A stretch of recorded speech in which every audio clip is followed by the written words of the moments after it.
The Ramp is a minimalist arcade skateboarding game developed and published by Paul Schnepf, also known as Hyper Paradise.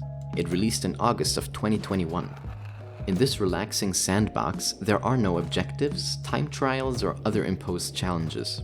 You're given a skateboard and 4 stages, a halfpipe, a swimming pool, 2 connected bowls, and a mega ramp. A quick tutorial teaches you everything you need to know, which isn't much. You can do basic aerial tricks and grinding on rails. That's all. You're not going to be finding classic tricks like kickflips or ollies. The ramp is, as its title suggests, very ramp-oriented. This focus is not to its demise though. It's not trying to be more than it is. The movement is smooth and responsive. You feel in control. It delivers fun gameplay characterized by its flow, the perfect word for describing what's on offer. An almost zen-like state of flowing up and down the ramps, subconsciously performing tricks and avoiding ladders or tunnels, staying on the pipe, enjoying just shutting off your mind for a while. This flow is aided by the fittingly laid-back music. The boom-bap title track you're hearing currently is the obvious hit, transporting you into the world of 90s skateboarding culture. While it inspires a certain sense of serene stillness and, quite frankly, coolness, it can, however, become repetitive after a longer gaming session.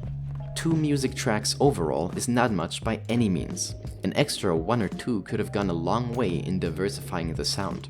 That's not to say the audio design as a whole is repetitive, not by a long shot.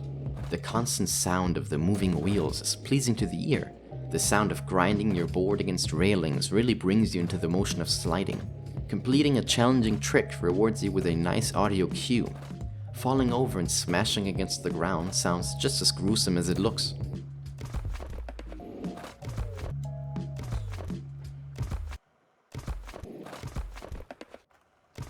If you're into skateboarding, this shouldn't be the only skateboarding game you own.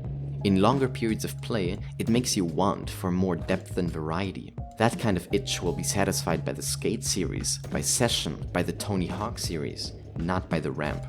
If you're in the market for a more casual game on the side, or skateboarding isn't really a big hobby of yours, you're in the right place.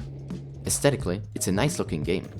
The low-poly character design and vibrant colors are appealing and easy to look at for extended periods of time, not causing any eye strain. The ragdolls are a classic bittersweet joy.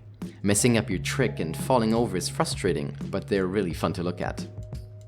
A visual choice that must be evaluated by the individual player is the mashup of low-poly characters and highly detailed terrain textures. This could be somewhat of a messy clash of styles for some and endearing for others. You be the judge. It didn't bother me much, as you're entirely focusing on other things anyway. The ramp is not difficult. In fact, on its normal mode, it's rather easy to stack up good tricks in a row.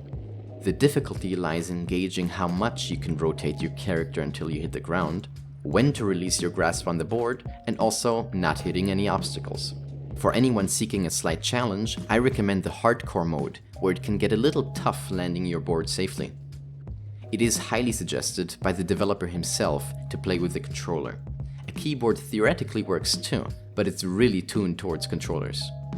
For a base price of $5, the Ramp is a good value if you're into pick up and play type of games.